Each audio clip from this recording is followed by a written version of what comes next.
Pakistan custom से 400 KG चांदी जो पाकिस्तान मिंट लाहौर लाई जा रही थी,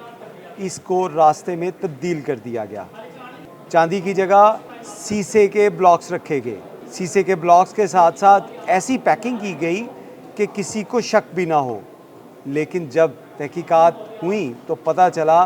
कि ये चांदी जो 400 केजी से ज़्यादा थी, ये बिल्कुल जाली थी। जी हाँ, आपने बहुत सी मूवीज़ के अंदर ऐसी स्टोरीज़ देखी होंगी जहाँ पे नेशनल ट्रेजरी जो है, सरकारी ख़जाने से बहुत सी कीमती चीज़ें या पैसा या चांदी या सोना लूट लिया जाता है। ऐसा ही वाक़या पाकिस्तान में भी हुआ।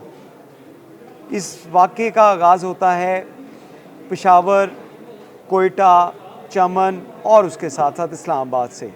जहाँ पे पूरा एक नेटवर्क, इस नेटवर्क के अंदर जहाँ पे बहुत से इंटरनेशनल स्मगलर, वहीं पे कस्टम के बहुत से अफसरान भी शामिल होते हैं। कहानी का आगाज़ इस तरह हुआ कि पाकिस्तान कस्टम की जानिब से 400 केजी चांदी, 400 किलोग्राम चांदी, उसको ज़ब्त किया गया। ज़ब्तगी के बाद पाकिस्तान कस्टम ने इसको लाहौर मिंट जो है भिजवाना था। ये कोयटा में पकड़ा गया था, बलूचिस्तान में, और उसके बाद इसको लाहौर मिंट में तहकीकात के लिए और इन्वेस्टिगेशन के लिए भिजवाया जाना था। कोयटा से एक गाड़ी जिसके अंदर 36 डब्बे, बड़े बड़े डब्बे, जिसके अंदर वो 400 केजी जो चांदी थी उसकी ब्लॉक्स, उसकी ईंटें रखी गईं और इनको लाहौर मुंतकिल किया जाना था। लाहौर ये गाड़ी पहुंची और गाड़ी पहुंचने के बाद पाकिस्तान मिंट के जब दरवाज़े खुले तो ये तमाम सामान जो था इसको तहवील में ले लिया पाकिस्तान मिंट ने। इसके ब्लॉक्स गिन कर वहाँ पे रख लिए गए और रखने के बाद जो लोग इसको लेके आए थे उनको एक रसीद बना के दे दी गई कि ये तमाम चीज़ें वसूल कर ली गई हैं। चंद दिन बाद पाकिस्तान मिंट की जानिब से इस चांदी की तहकीकात की गई कि ये चांदी किस नोयत की है, इसके अंदर कितनी मिलावट है, और इसके साथ साथ इसका तज्ज़िया करने के लिए जब इसका फॉरेंसिक किया गया तो ये इंकशाफ हुआ कि पाकिस्तान मिंट के पास आने वाला जो पाकिस्तान कस्टम कोयटा की जानिब से चांदी का एक बड़ी कंसाइनमेंट यहाँ पे भेजी गई है, वो तमाम की तमाम जाली है। इसके अंदर जो ईंटें थीं चांदी की, वो दरअसल चांदी की नहीं बल्कि सीसा की थी। इस शीशे के ब्लॉक्स को इस तरह पेंट किया गया था और इसके ऊपर स्टैंप इस तरह की थी कि किसी को देखते हुए इसके ऊपर शक नहीं जा सकता था। लेकिन जब इसकी फॉरेंसिक की गई, तहकीकात की गई, तो पता चला ये तमाम का तमाम चांदी जो है वो जाली है। उसके बाद इदारे मुतहर्रिक हुए। पाकिस्तान मिंट की जानिब से कस्टम हुक्काम को ये इत्तला दी गई कि आपकी जानिब से जो ब्लॉक्स रखवाए गए थे चांदी के, वो तमाम के तमाम जाली हैं,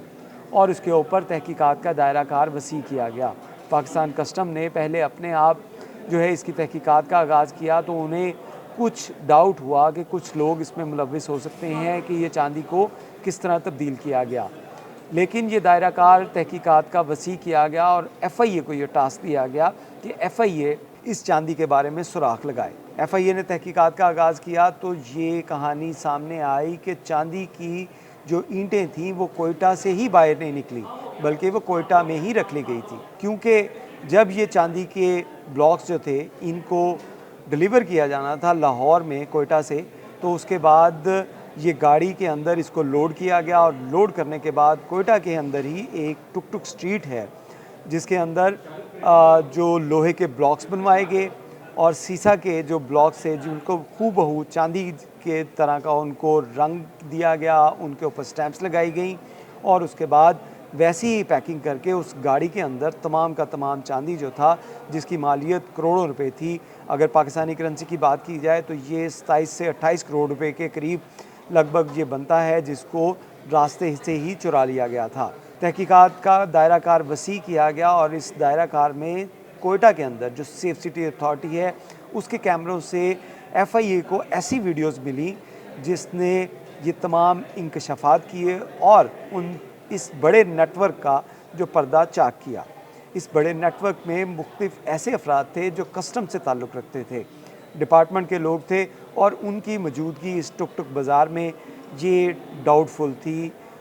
FIA के लिए कि ये लोग यहाँ पे क्या कर रहे हैं। उन जगहों पे जाके जब चेक किया गया तो पता चला कि उस जगह से टुक टुक स्ट्रीट जो कोयटा के अंदर है, सरियाब रोड के करीब, वहाँ से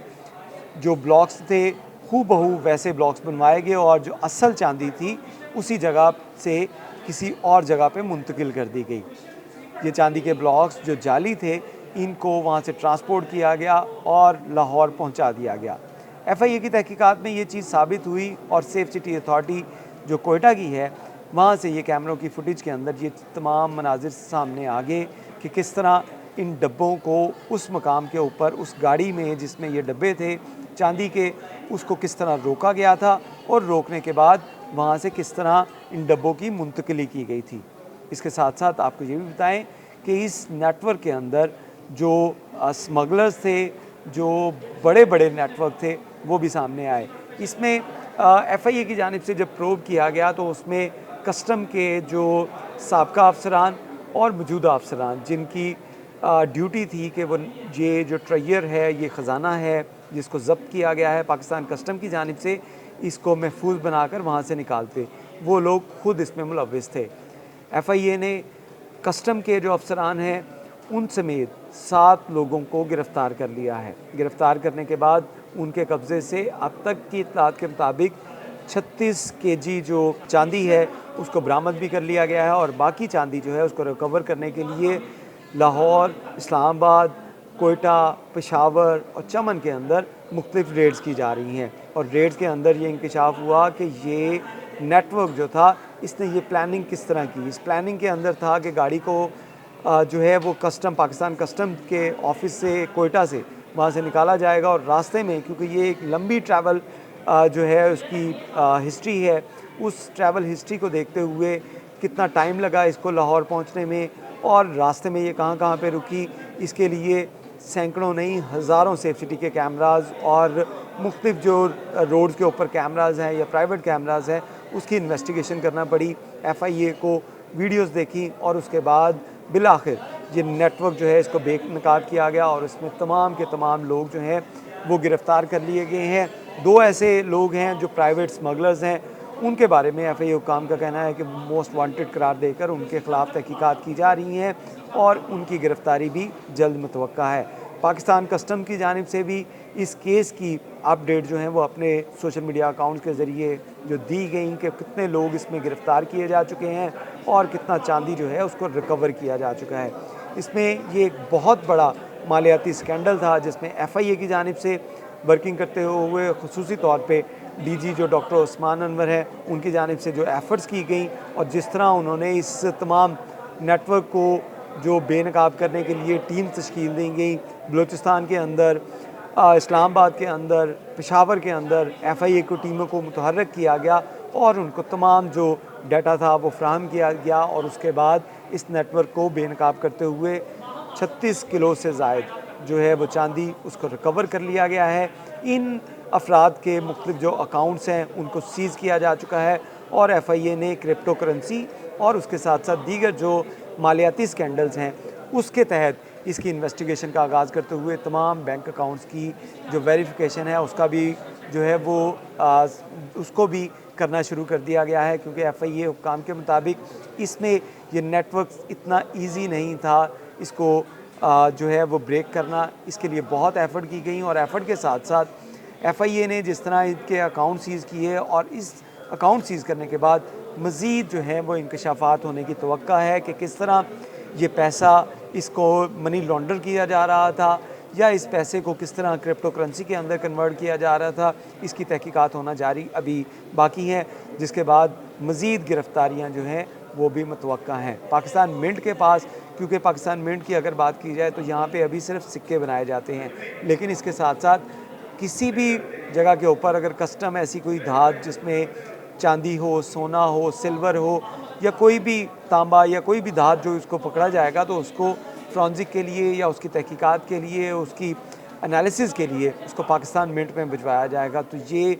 चांदी जो थी पाकिस्तान मिंट में भिजवाई गई, लेकिन रास्ते में इसको किस तरह जो है स्मगलर्स और कस्टम के अफसरान ने इसके साथ जो है वो खुर्द-बुर्द की, वो ग्राउंड जो है उसको कर दिया गया है और तमाम नेटवर्क जो है इसको पकड़ा जा चुका है। लेकिन इसके साथ साथ अभी तहकीकात होना बाकी हैं कि क्या ये लोग पहले भी इस तरह के वाक़यात करते रहे या फ़र्स्ट टाइम इन्होंने किया, इसकी तहकीकात अभी बाकी हैं। बहुत शुक्रिया।